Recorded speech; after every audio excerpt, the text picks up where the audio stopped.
hit like and subscribe. You're watching the Marc Lamont Hill official YouTube channel. Peace, family. It's your brother, Marc Lamont Hill. Welcome to Night School. Every night here on the Marc Lamont Hill official YouTube channel, we hold Night School. We break down the most controversial topics, the most interesting subjects, the most contested debates going on in the world today. And tonight is no difference. I know it's normally debate night, but tonight is not going to be a debate night. We're going to do a show. We're going to talk about a few things. As you know, the last few days have been challenging for me. I'm having some dental issues that have been like crazy. So I told y'all on Tuesday I was having like this crazy toothache that had started over at the end I guess around Sunday, and I was in a lot of pain. And then I went to then Monday I went through it, Tuesday I went through it, came back from the podcast, took all the drugs, was in crazy pain. I think that's when y'all hit me with the I told you so, when I was on them crazy ibuprofens on top of the antibiotics and everything else. And one of y'all out there told me that they were going to take my tooth. They did not take my tooth, thankfully. Turns out, I don't know if I told you this part, I went to the dentist. It turns out that it was nothing. I didn't have like a cavity or a hole or anything like that. What happened was I had something from like 10, 12 years ago. Apparently, I had a root canal done a long time ago, and whoever did it didn't do it right. He said they left the small canal in there, whatever. I don't know. He said they left something in there that was supposed to be taken out. So we do root canals, we'll take all that stuff out. Yeah, they didn't do that. So that's why suddenly I had this extraordinary pain. Y'all haters, man. Trisha talking about something yet. They're not taking my tooth. Yep, and Dallas's finest Jazz LP said same thing happened to me, so they had to retreat it. Exactly. So they had to retreat it. And so what ended up happening was but they like took it, they yesterday they looked at it and said, yeah, that's the problem. And I thought they were going to take it out that day, but they didn't. And because they didn't take it out, I was in extreme pain, but it turned out I did have an abscess. And I had an infection. I got home and had a fever. So the day before I wasn't feeling good, but I still did the show. Yesterday I got home. The night before I was like in sweats. I got into bed. Like it was crazy. And I took an antibiotic and ibuprofen for the pain, but apparently I was treating the fever too. Didn't realize it. Yesterday I came home. I was good all day. Went to the dentist, did all the stuff, but still by like 4:30, I was like fatigued. I was getting chills. I couldn't even get out of the car. And then I got home and just wanted to lay down. It was crazy. Anyway, long story short, I had not just an abscess and an infection, but this crazy fever as a symptom of it. That's why I didn't go on air last night, because I physically couldn't get up.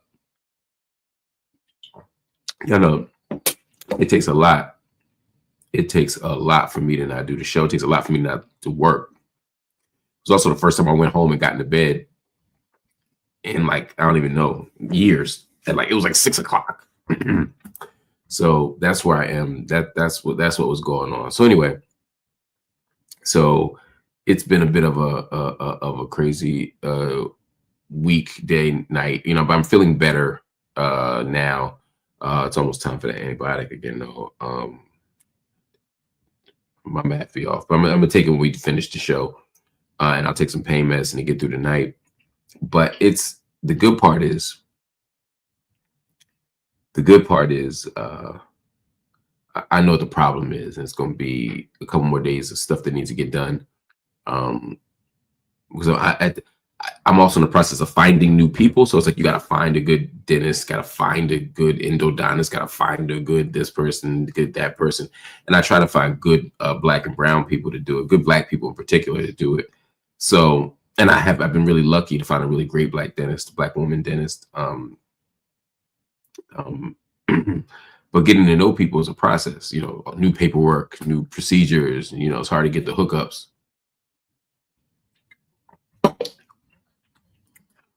Yo, you ain't lying, yo.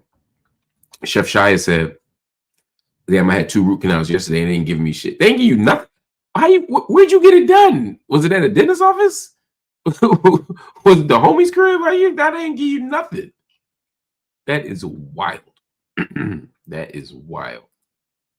And you're right. You got to watch those infections. That infection kicked my ass, yo. Yeah, man. I was on my ass yesterday. Princess was cussing me out too because I didn't even respond to some of her texts. I thought I did this morning, but I realized I hadn't. But I was jacked up. Anyway, y'all, tonight we're gonna talk about a couple things. In particular, we're gonna give an update on what's going on in Gaza. More bad news, unfortunately, as always, coming out of the Gaza Strip. As long as there's a genocide taking place, but we're going to give you the coverage. We're also going to talk about Jimmy Carter's funeral. A lot of conversation about that. And some of the imperialist, oligarchic commiserating that was taking place at this funeral. I didn't get a chance to watch the funeral again. I've been down. So I'd love to hear your updates on the funeral itself, but much ado has been made about the conversations among the presidents. We'll talk about that. I have some thoughts on it in particular. And also, we're going to do a few live questions and answers. So if you have Q's and you want some A's, queue up your questions now. If you make them as super chats or super stickers or super thanks or whatever, if you make them supers, they stand out. We give them priority along with members. Of course, we give priority to their questions, but it also allows me to put them in a different pile. It's kind of hard to explain, but I actually see them better and more easily. I actually see them better and more easily when they're super chats. But again, you don't have to do a super chat to get. You don't have to pay to ask me a question, but it's a way of supporting the channel as well. Let's get to it. People are saying, what about the fires? I'll be honest with you. And I'll mention that right now off the top. Obviously, I've been following it, not as close as I would have if I hadn't been feeling well, but my heart and my, you know what? I'm gonna do you one better. Since y'all want to know about the fires.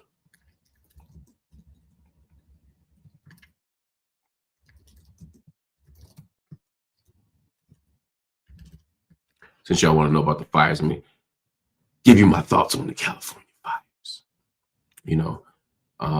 For the last few days, I've been watching as so many people around the country have been watching the fires in California. I've been watching people lose their homes, people fight for their lives, people try to find some sense of safety and security at a moment where there is very little. I have lots of friends in LA, so I've made a lot of phone calls, sent a lot of texts, or checked a lot of pages to see if people have, made themselves safe, found themselves safe. It's been a hell of a time. I don't feel the desire or the need to politicize this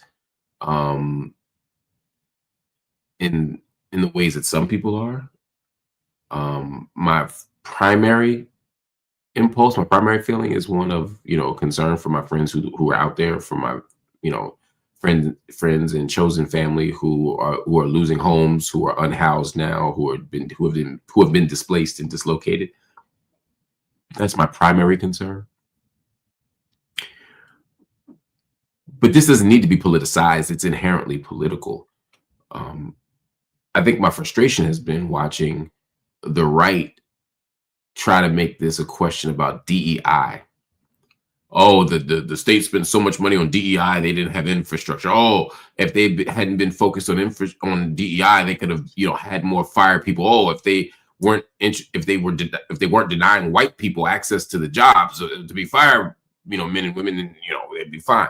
It's like, even in the midst of a disaster that has nothing to do with black people, nothing to do with brown people, they find a way to make this about us. That there's a level of anti-blackness, there's a level of racism in these conversations that I find absolutely stunning. It's shameful. But the real question here still remains, right? Which is, why don't we have infrastructure? Why don't we have the ability to put these fires out, in ways that are environmentally responsible? Or you can't just go to the ocean and get a bunch of water and put it out, right?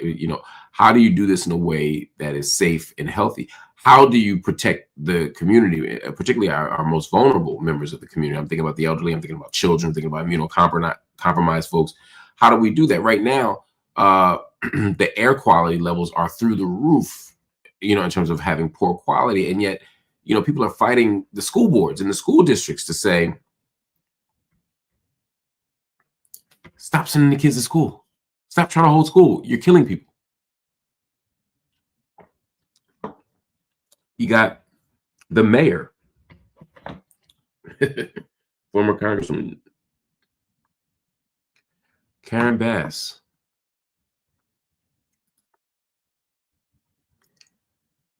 It's a bad look. Look, I haven't looked into it, so I can't speak to why she was gone. I didn't hear her exact answer for why she was out of LA, but it looks awful. Part of why she left Congress and said she was going to become mayor was to care for the city, to protect the city, and to take care of the most vulnerable members of the city. And to be gone is a terrible look. Again, there might be information I don't have, so I don't want to jump the gun, because I need to do more research on it. But I can tell you one thing: it looked awful. It looked awful. So we'll talk. We got to think about that too.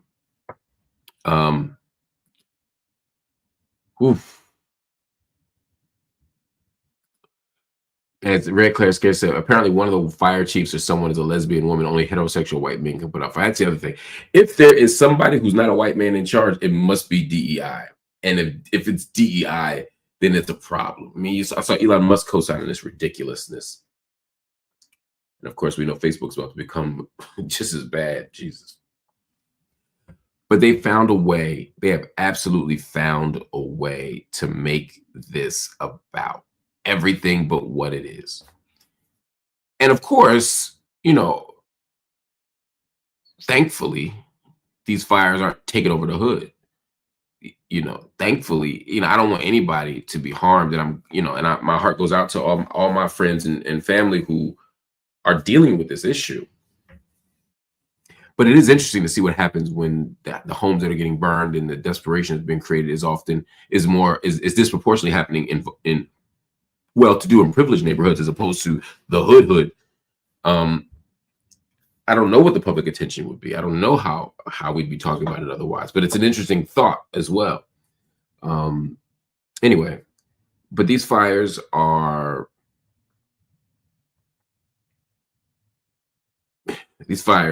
devastating. I've wanted to live in California for a long time. I gotta tell you, man, this stuff make you say, you know what, maybe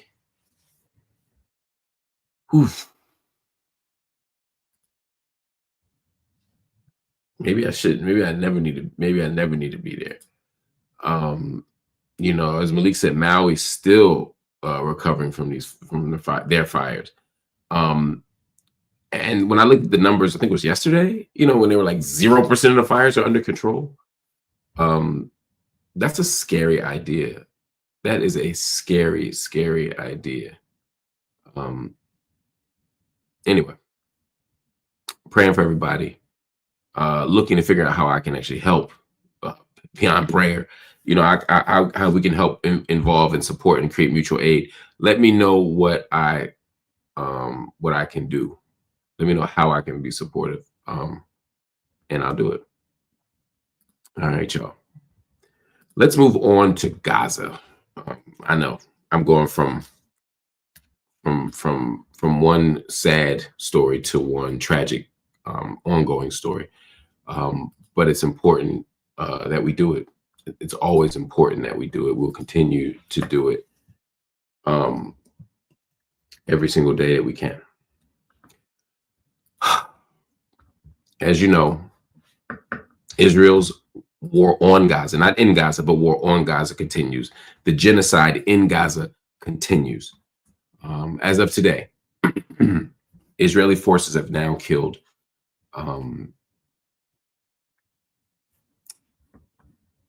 is the number 40? Let me check my number. 46,006 people. We'll say that again. Israel's genocide in Gaza has now killed 46,006 people since October 7th, 2023. The genocide in Gaza has also wounded 109,378 people since October 7th, 2023. Just for context, at least 1,139 people were killed in Israel during the Hamas-led attacks on October 7th. And a couple hundred people were taken captive as well. Don't want to ignore that, because those people's lives matter just as much. Those people's lives are just as valuable. And I always oppose the kidnapping or the capture of civilians. But 46,006 Palestinians have been killed in Gaza since October 7th. 109,378 have been wounded since October 7th. And it's not like there was this big number and it whittled down. It wasn't a singular crisis. No, this is an ongoing genocide. Just to give you context, in case you think I'm being dramatic, at least 22 Palestinians, 22 have been killed in Israeli attacks on Gaza since dawn. It's 11:45 p.m. here in the United States on Thursday, January 9th. Since dawn, 22 have been killed. 22. Give you a little more context. Today is January 9th. This is the 9th day of the year.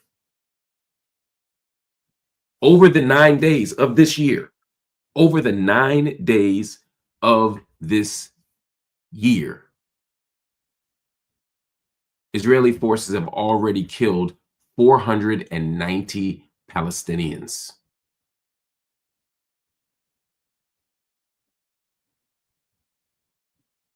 In the first 9 days. Come on, what are we talking about? What are we talking about?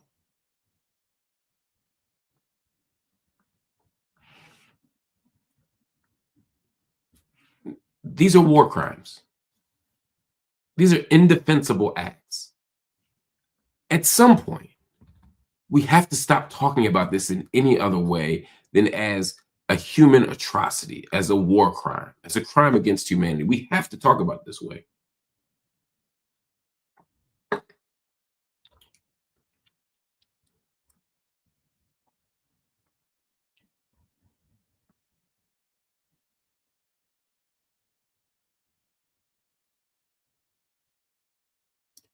These numbers are devastating.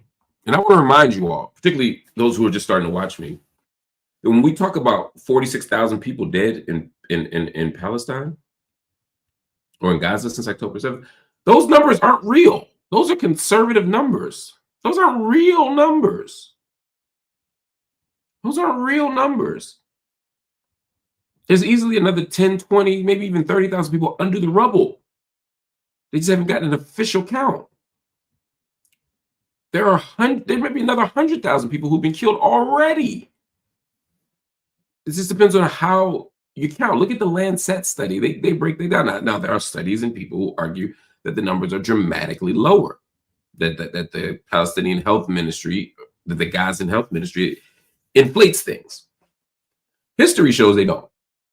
Historically, the Gazan Health Ministry numbers have withstood international scrutiny. They've stood very similar to the numbers that come from the UN, numbers that come from other international bodies. They're usually within a couple percentage points of everyone else's number, sometimes higher, sometimes lower, but they're always in the mix. So to be clear, There is no reason to believe the Gaza health ministry is wrong.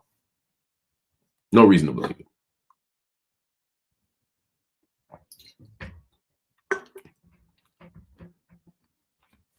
But let's say the number only half. Let's say only 23,000. You know how crazy that number is? Do you know how many children have been killed? Do you know how many children have been maimed? These are crazy numbers. Anyway, Amnesty International has spoken out today. They have condemned the U.S. House of Representatives for voting to impose sanctions on the International Criminal Court for their war crime arrest warrants. In other words, take a step back. The ICC, the International Criminal Court, issued arrest warrants for the leaders of Israel, particularly Prime Minister Benjamin Netanyahu, but also the former Defense Minister Yoav Gallant. They also issued warrants for the leaders of Hamas, just to be clear. Well, the U.S. House Representatives, they just had to cape.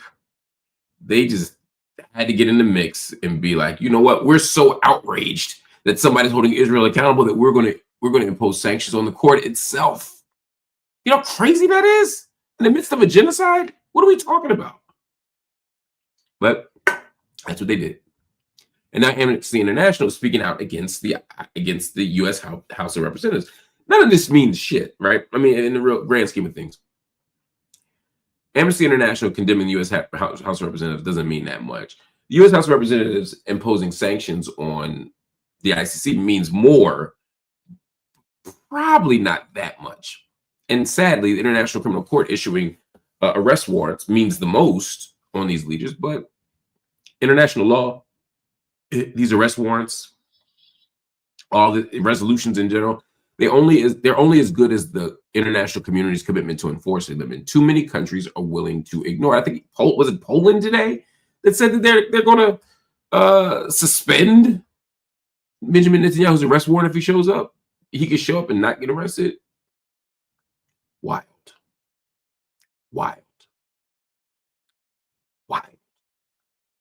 So just want to have that there for context as well. Anyway, a spokesperson for the Palestinian Authority says that 247 resistance fighters, this is according to Al Jazeera, 247 resistance fighters have been arrested in the West Bank, inside of specifically Jenin refugee camp. 247. This is important for you all to hear. There's a genocide taking place in Gaza. We have to pay considerable attention to it, but we can't isolate it. Palestinians are catching hell everywhere. They're not just catching hell in Gaza. They're catching hell in the Dafa as well. They're catching hell in the West Bank. They're catching hell there too. They're getting arrested. They're getting pogromed. They're getting their homes destroyed. They're getting air raided. All the things. They're having crops destroyed. Everything that you think isn't happening actually is. Let's be mindful of that. So let's continue to talk about what's happening in Gaza, but let's not ignore what's happening to the Palestinians everywhere. So those are just a couple quick updates from Gaza. Wanted to make sure you all got those. Again, keep your questions coming in. I'm going to take a live Q&A. Let's jump though, because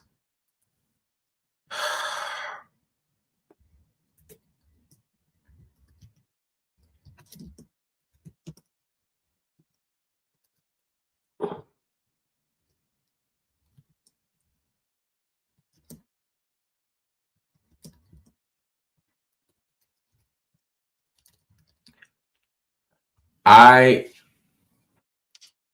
had the benefit of resting the last day or so, or not resting, being on my ass is probably a better way of putting it. Pause. Like I was sleeping and taking medications to try and deal with some of this pain. So I didn't watch a lot of stuff taking place. There's whole events that have taken place that I missed. I caught some of the Fox Sports drama, which we'll talk about a little bit more. I think there's a question coming in about it.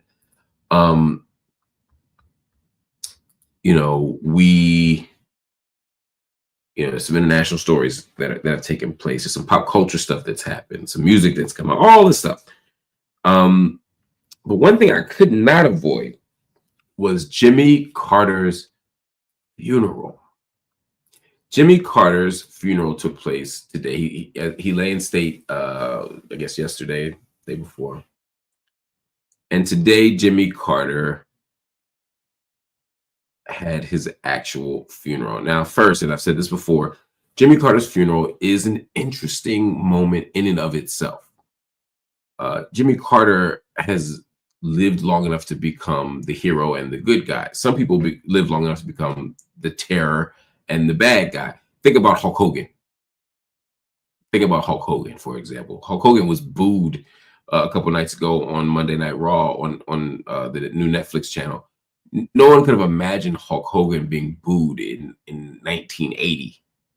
Certainly not 1983, 1984, but now in 2024, he's become the villain, and he should be. He's a piece of shit. You might say, what's the connection between Hulk Hogan and Jimmy Carter? Well, they both emerge at the same time, and ironically, Hulk Hogan emerges as hero in response to a set of foreign affairs that are directly connected to Jimmy Carter. Remember, Hulk Hogan beats who for the title? The Iron Sheik. Who does Iron Sheik beat for the WWF title? Bob Backlund, right? The emergence of the Iron Sheik was happening at a moment where right when the Shah was overthrown in Iran, 1979, and so all this stuff becomes part of the WWE storyline. And it's that storyline, or the backdrop of that storyline, that made Jimmy Carter so unpopular. There's other reasons why Jimmy Carter was unpopular, and he should have been. At the end of the day, these are managers of empire, though. And Jimmy Carter was a bad manager of empire in the minds of many Americans. And it wasn't just a case of, well, he was too liberal, or he was too generous, he was too progressive, and the world didn't appreciate him. No. Jimmy Carter did some, he wasn't the best Carter. He certainly wouldn't go down as a great president. Whatever you think of Jimmy Carter, he wouldn't go down as a great president. But post-career, Jimmy Carter did some good things. Habitat for Humanity, he built homes.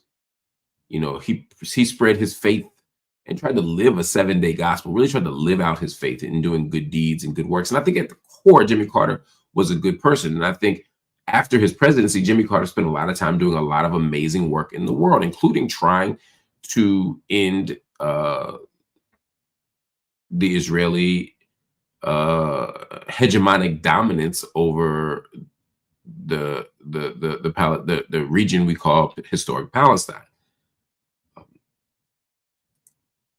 But the funeral is just a reminder that he was still the manager of an empire. An empire is going empire. Just in case you forgot, in case you thought it was otherwise, this was an imperialist soap opera.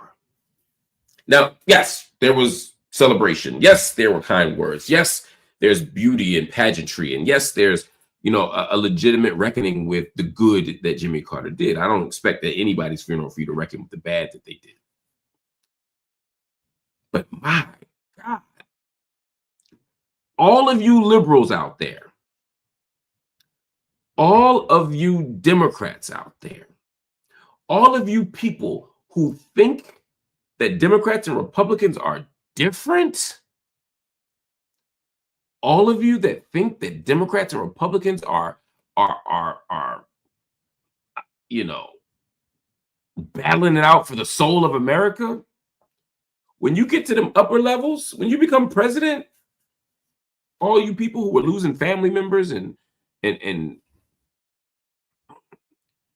breaking up relationships over Hillary versus Obama, or Obama versus McCain, or McCain versus Trump, or Trump versus Kamala, all this stuff is pageantry. All this stuff is smoke and mirrors. At the end of the day,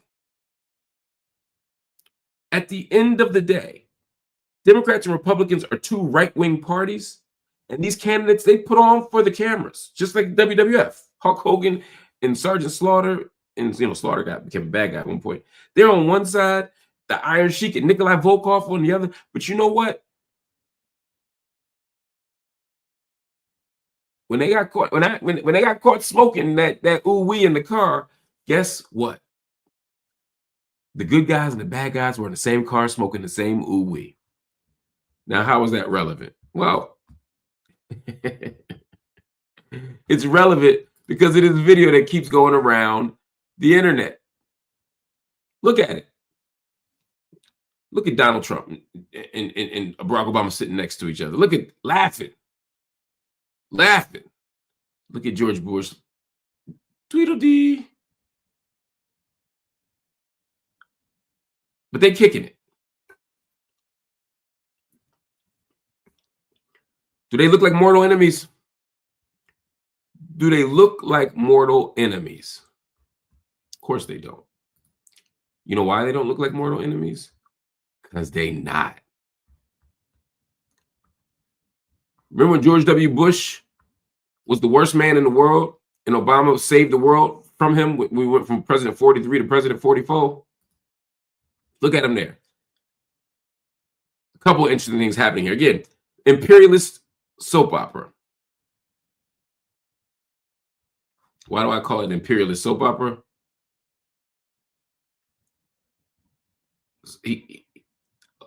Obama stood up to shake George W. Bush's hands.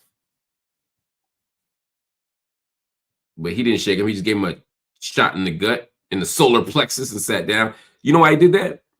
Because George W. Bush didn't want to have to speak to Donald Trump.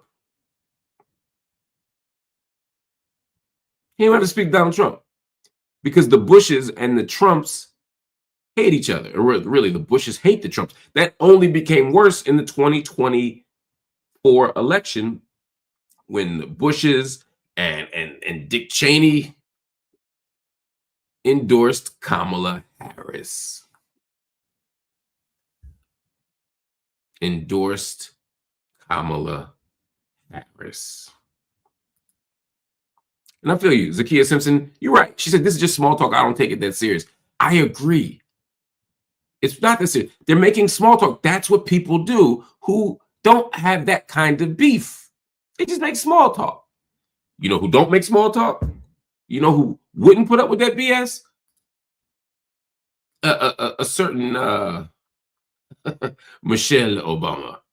Notice Laura Bush is there. Notice Melania Trump is there. You know who not there? Michelle Obama. Michelle said, I ain't going to this. I love Jimmy Carter, but I ain't going to be near this. And you know, she and Michelle Obama and George W. Bush have a whole thing. They share candy. They bring hard candy. Because you know, Michelle Obama, old black, not old, but is a black woman. There's an old black woman tradition. A tradition among black women that is old, to be clear. In church, you pull out them candies. That's what they're doing. This is all bullshit. I'm old enough to remember when Donald Trump said Barack Obama wasn't American. Made him pull out a birth certificate. Part of why Donald Trump ran for president in the first place was after Donald Trump clowned him at the Correspondents' Dinner.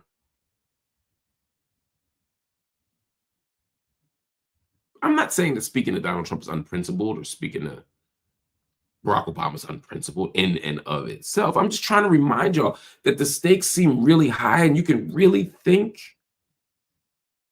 that they're so different and that they're fighting for the soul of America and they would live and die for you. Let me tell you something. These are all rich and powerful people who are the managers of the American empire. They're friends with each other, not with you.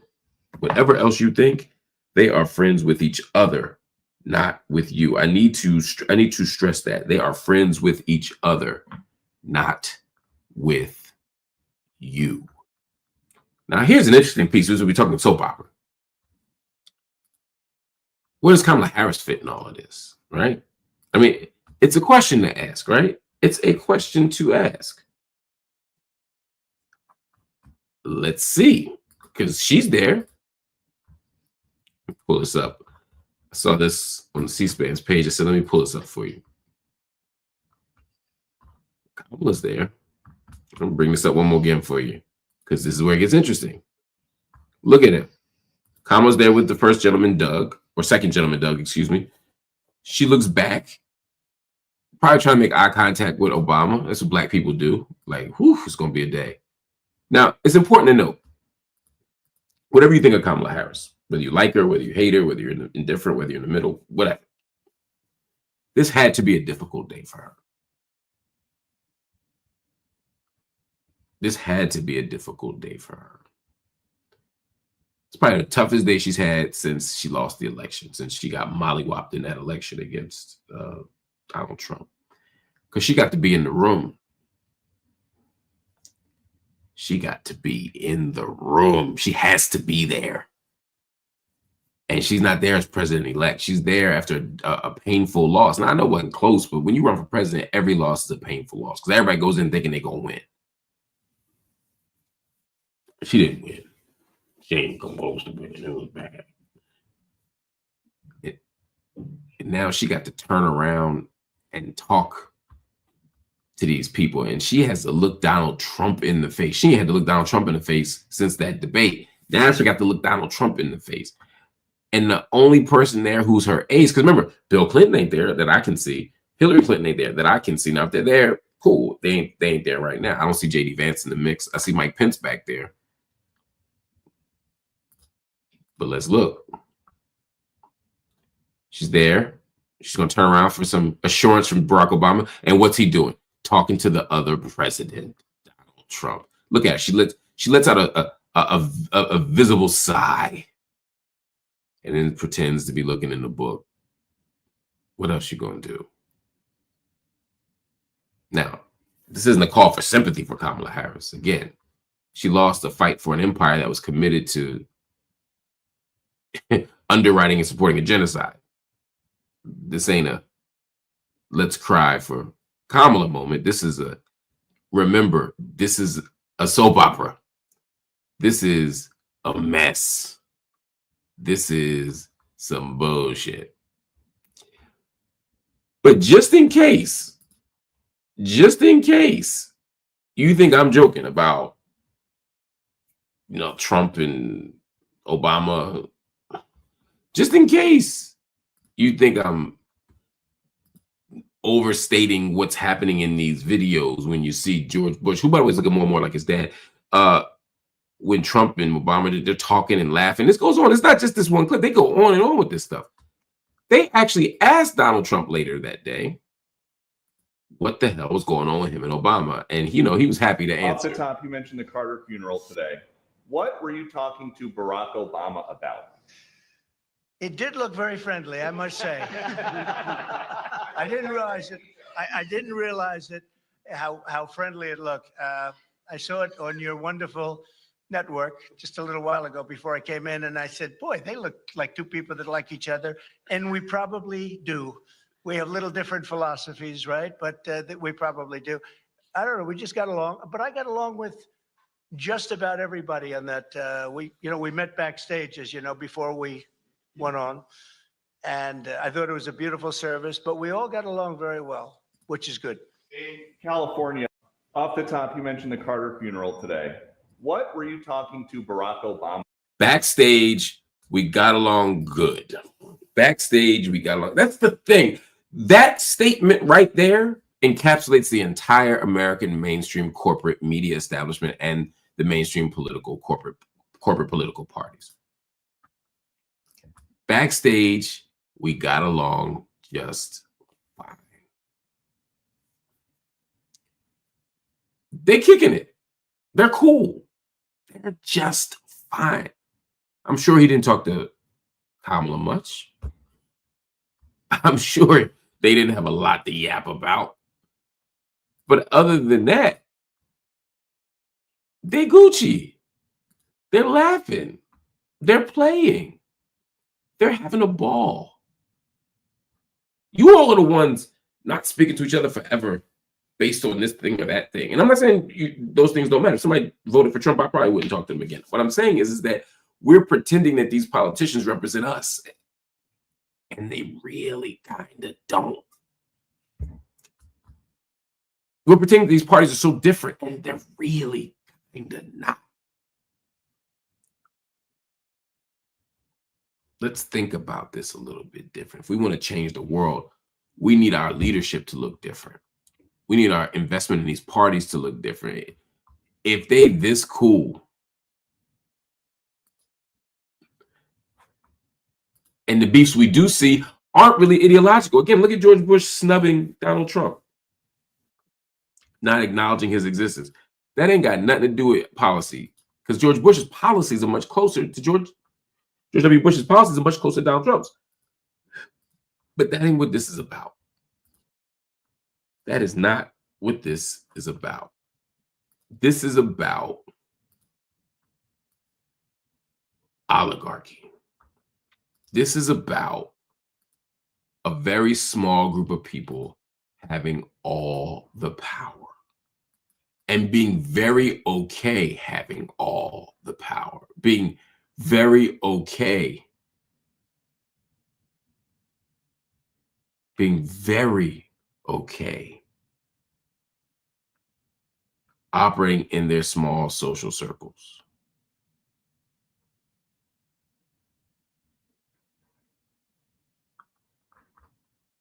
Very okay sharing space with only each other. Look at this. Again, the beefs here are personal. They're not ideological. They're not going to war over taxation. They're not going to war over imperialist genocide. Look at Kamala trying her best when she walks in, doing her best to not have to look at Trump. And Trump just keeps staring, just keeps looking. I don't know what he's trying to make eye contact, trying to get a head nod, trying to say, hey, look, we're all in the same gang, because they are all in the same gang. She don't even look. Then she looks to try and give a smile to to Obama, and she says, son of a bitch. And again, I ain't mad at her. Again, I ain't mad at her. I ain't mad. I understand why you feel how you feel when you feel how you feel. I understand, because you done been through a lot fighting to be the manager of an imperialist genocidal empire. That's hard on a person. But you is who you is. All of them. They is who they is. And so the only real one here, the only real one here is Michelle Obama. She was like, look, I'm not coming to this bullshit. Not trying to make her above the fray, but at least in this context, she was above the fray. She said, I don't want no parts of this. And I appreciate that. Y'all also peeped, by the way, I think, Mike Pence.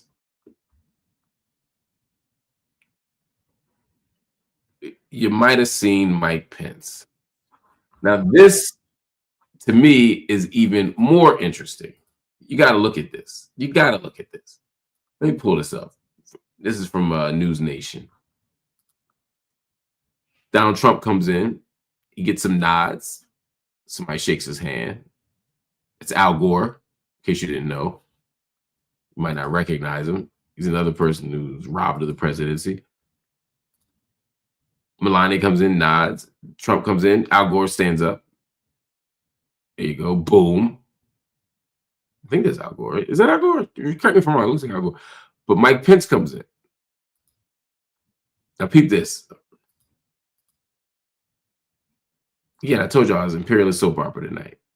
Mike Pence shakes Donald Trump's hand. Like, hey. Trump's like, hey, sorry about that whole almost getting you murdered thing that night. Hey, sorry about, blaming everything on you. I mean, again, they all in the same gang. Donald Trump tried to, no, let me not say that because I don't get sued. Donald Trump according to many people,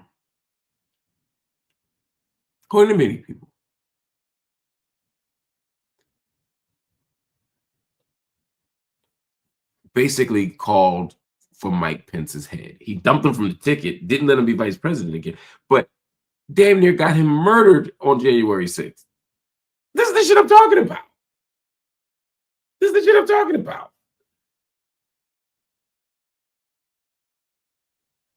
is who I'm talking about. Oh, thank y'all for confirming it was Al Gore. Yes, it's Al Gore who invented the internet.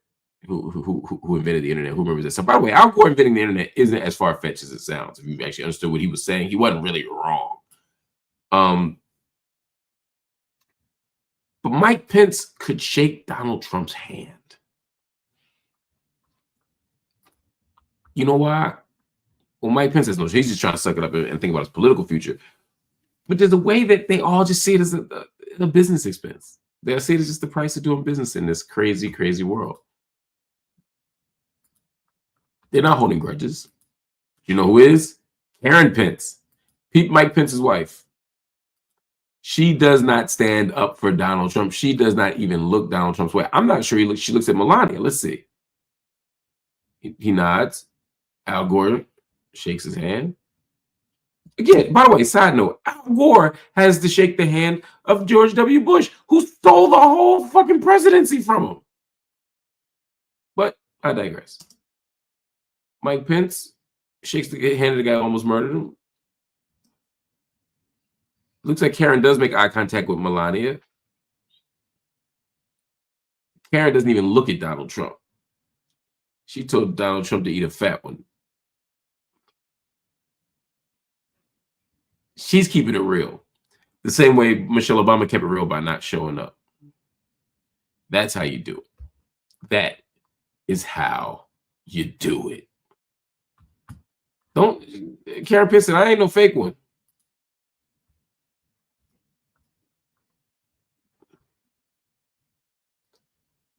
Ah, what a time. Anyway, the moral of the story is these ain't your little friends. They're friends with each other. They protect each other. They defend each other. They kick it with each other. Please understand. Please understand. This ain't got nothing to do with us, y'all. All right. Time for some Q's and A's. Let's see what we got here. See what we got here. Donald James said, "You do awesome work, Mark. Thank you." No, thank you. Jazz pointed out Obama was high with Trump on camera. Faux show. It's stunning to watch. Yes. Amos Leak said, "Happy Founders Day to the greatest frat ever." I forgot it was y'all Founders Day. Shout out to the men of Phi Beta Sigma Fraternity Incorporated. Wishing you all love. Special shout out to Mark Anthony Neal, a Sigma. Rest in peace to the great Huey P. Newton, another great Sigma. And of course, there's Amos Leak, who's a great Sigma, along with Bill Clinton and Al Sharpton, who somehow are Sigmas as well. No extra charge for that little factoid. Maja said, "Did you see Elon Musk's tweet earlier today justifying what's happening in Gaza? It's insane how he changed after the 10/7 museum." So I saw Elon Musk say like, he raised like a rhetorical question that basically was defending Israel's policies and practices on the ground in Gaza. I didn't get a chance to watch the video that he was co-signing, so I can't speak to it. But Elon Musk has been promoting really dangerous content lately. He has been advancing really spurious arguments lately. He is doing so many things that I find deeply problematic and deeply dangerous, and he's only getting more and more emboldened. In fact, somebody tagged me so that I could sort of respond. They asked me to invite Elon Musk to Night School to deal with this Gaza question. Look, first Joe Walsh, but if whenever Elon Musk wants to come on this show, he is welcome, and he can get dragged and dog walk with everybody else.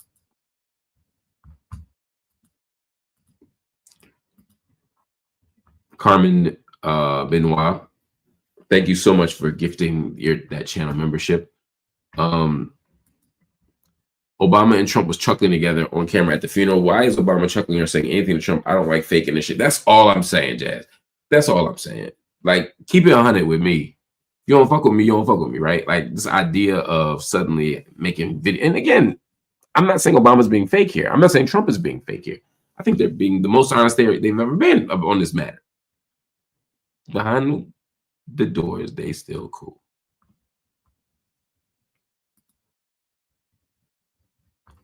The real question, thoughts on Joy Taylor, LMO. That's what we're here for. Different people are here for different things, bro. But I'll tell you this. I did a whole deep dive on Joy Taylor ESPN 2 nights ago. But at the end of the day, I think Joy Taylor is in an interesting question. If I say ESPN, I mean Fox Sports 1. On the one hand, if we're assuming what's in the lawsuit is true, and again, I have no idea what's true and what's not, but I'm just saying, based on what's in the lawsuit, she's part of a culture of patriarchy. She's part of a culture of sexism. She's part of a culture of inequality, a gender inequality. But Joy Taylor isn't the steward of it. She's not the manager of it. She's not the creator of it. And she's not the biggest beneficiary of it. So it's interesting that in the aftermath of all this stuff, a class action suit coming out for the casual workers or the part-timers, etc., the non-contracted employees, a class action suit comes out. Fox News as an entity gets sued. Skip Bayless, one of the most powerful voices in news media ever, he gets sued. The VP of programming, he gets sued. And yet we all talk about Joy Taylor. That's troublesome to me. Because even women who make the choices that she's accused of making do so against the backdrop of a system that forecloses on choices and possibilities. That's number one. At the same time, if what we're reading is true, she's doing the same thing men do in terms of silencing the hairdresser. Nushin Faraji? In terms of weaponizing untruths or weaponizing secrets or weaponizing whatever, and encouraging other people to be quiet when they get touched or when they get assaulted or when they get harassed. That's the problem I have to deal with. But I think people are conflating those two things. Even the left-wing critics are making it seem like Joy did something wrong by having sex. It's not how she uses her body that we should care about. You can't say, as my man Flip said the other day, you can't say my body, my choice. On certain matters, other minutes, scold someone for how they're using their body and how they're making choices. You can make those choices. But the question is, are you contributing to a culture of inequality and injustice and violence? If the answer is yes, then no, you have to do more than just make your choices. You have to think about these things in context. I don't know Joy Taylor. So I can't say, well, that's not the Joy Taylor I know. I don't think we've ever met. So all I can do is look at the evidence here, which is well documented and meticulously noted. And I'd say there's probably some smoke here and there's probably some fire here. Let's figure it out. All right, y'all.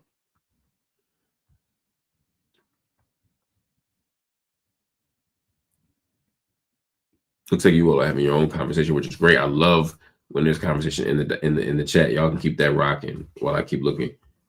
If I can tie this to Jenks' heel turn, he is treating this the same way, that he can be friends with the other side. Charlie Kirk is Jenks' friend.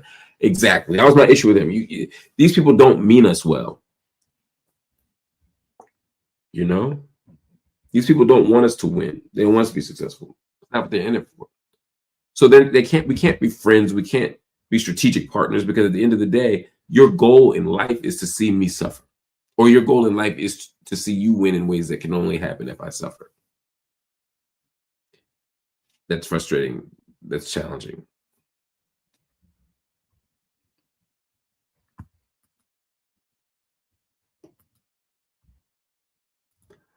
Philip Blair said, why does Melania look like Whistler's mother there? I don't even know what that means, but I'm not playing this game. Ernest Brown said, why do we never hear a Sudan update? I gave a Sudan update a couple of nights ago. This week, I gave a Sudan update, but I'm happy to give more, but again, I'm not a Sudan expert. So if you know someone who can do it, Ernest, please send the person my way. Adrian said, do you think children will ever use indigenous practices like controlled burns? When do you think people will finally honor these practices? I don't know. I think using indigenous methods to deal with this matter that they have no control over could make sense. But what'll happen later, I just don't know. The American history, the American historical narrative is so specific that I just don't know. But I'd hope so, but I'm not sure it will. All right, I think I got time for one more question before I go to bed. Frederick Singh Quito said, like, sports. Oh, interesting. Who are the top 5 opposition teams and opposite players for your Philadelphia sports teams in your lifetime, i.e., the teams and fairness players? I'll tell you, I think, and it's funny because you're talking about across 4 sports. I think it's tougher. And like thinking, do you mean like combo of teams and opposition players? But one is Trae Young for sure.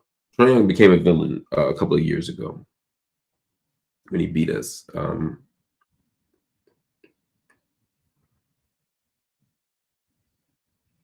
Such a good question. Who are the top 5 hated opposition teams and opposition players? All right, opposition teams. Let's start there. The Atlanta Hawks team was definitely a big one. Boston is perennially one for the Sixers. I always hate when the Mets come. But that could be my own personal thing, though, so I don't want to assume that for baseball. But I think the Mets are probably up there for us. And the Yankees, after they beat us in 2009, have been on my shit list. Football, I don't watch, so I just can't say. But you could probably say the Patriots. I think the Patriots would be the answer. Top 5, but you said in my lifetime. I'm sorry. Let me take a step back. Top 5 hated opposition teams in my lifetime. Jeez. Across 4 sports. That's tough. I can't. I'm going to leave my answers pretty much the same. Yeah.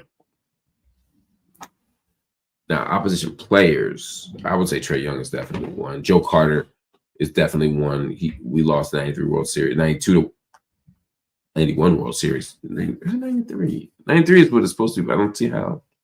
3, 4, 5. I don't get that played out. But that Phillies team that lost the World Series to Toronto and Joe Carter would be one.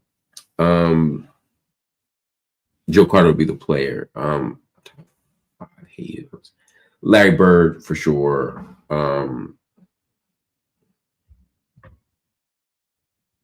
He's definitely a hated opposition player. Dallas Cowboys have been the biggest and most hated team. I don't care who's actually playing. They've been there. I guess Troy Aikman maybe would be the most hated player, but they've all been pretty bad.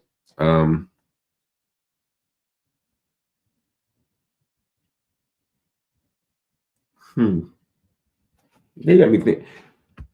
Who's ever lifetime becomes interesting, right? The New Jersey Devils maybe for the Flyers. When you're bad for so long, you don't really get rivals and hate. You don't generate much hate.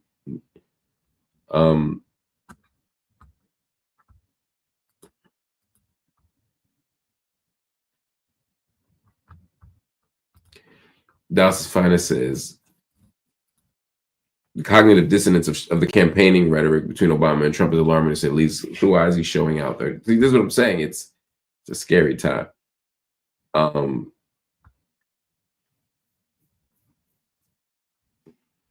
Nah, you don't watch hockey. It's funny. I watched a lot of hockey in the 90s and 2000s. I've sort of stopped in the last 10, 15 years.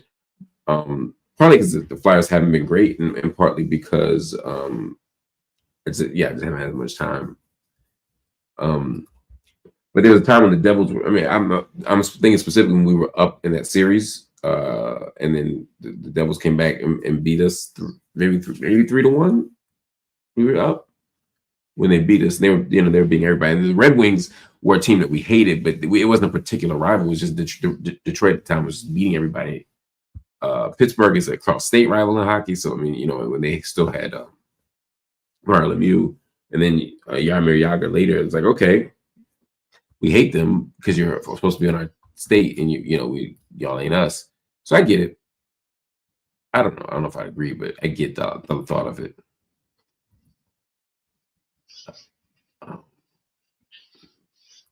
Yeah, but if y'all want more Sudan updates like Ernest Brown, let me know. Or Haiti updates or Congo updates. But I do Sudan updates, but I focus more on Palestine ones because that's where I work. That's what I know. That's what I study. All right, y'all. Appreciate y'all. Wait, I'm sorry. If I get chance to James Hill turn history in the same way. Oh, all right, we read this one already. Okay, y'all. I'll see y'all later, man. Hit the like button, hit the subscribe button. If you're so inclined, hit the join button, become a monthly member of the channel. I'd really appreciate it. Please think about it, man. Just hit that join button. If you can't right now, or you're not ready to make the commitment, you can make a one-time tuition payment, no recurring costs. Just go to Cash App, PayPal, Venmo, or Zelle, and leave whatever you want. If you leave $1, I am grateful. If you leave $1 million, I am grateful. Maybe a little more even. But anything in between is excellent. What we ask right now is that everybody watching right now, for everybody right now watching, were to make a donation of $5, we'd be able to meet our financial goals for the month and really end up in really great shape financially. So I want you to think about what it means to support a channel like this. I want you to think about what it means to support independent Black left-wing media. I want you to think about how you can help. Again, if everybody just left $5, we'd be able to meet our financial goals for the month. If you can leave more, please do. If you have to leave less, that's fine as well. Don't strain yourself. Don't lose anything that you deserve in order to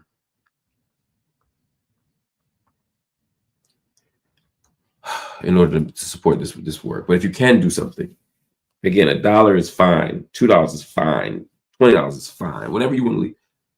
But I got to tell you, $5 is the magic number. Anyway, y'all, I appreciate y'all. Love y'all. I'll see y'all soon. Peace.